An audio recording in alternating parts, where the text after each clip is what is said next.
চ্যানেলের বন্ধুরা, এই দেখো আয়েশার খেলনাগুলো। আয়েশা মৌ চ্যানেল ছোটোকাল থেকে খেলনাগুলো খেলতো, এখন এগুলো সংগ্রহ করে রেখে দিয়েছে। তোমরা সবাই দেখো, তোমরা এরকম তোমাদের খেলনাগুলো যত্ন করে রেখে দিবে। এগুলো সব মাটির খেলনা।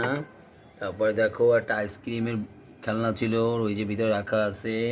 এই দেখো আয়েশার ছোটোকালের হেয়ার ড্রায়ার ছিল, খেলনা হেয়ার ড্রায়ার, এই নিয়েও খেলা করতো।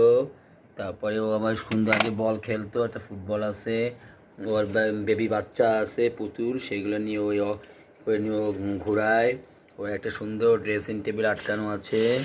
এই দেখো বন্ধুরা, ও dressing table, music dressing table, এটা নিয়ে ও খেলা করতো। ওর একটা সুন্দর একটা স্কুটি আছে, এই স্কুটি নিয়েও খেলা করতো। তারপরে আরও খেলা আছে, তোমাদেরকে পরবর্তী সময় আমি আরও আয়েশার খেলাগুলো খেলনাগুলো তোমাদেরকে দেখাবো। বাই।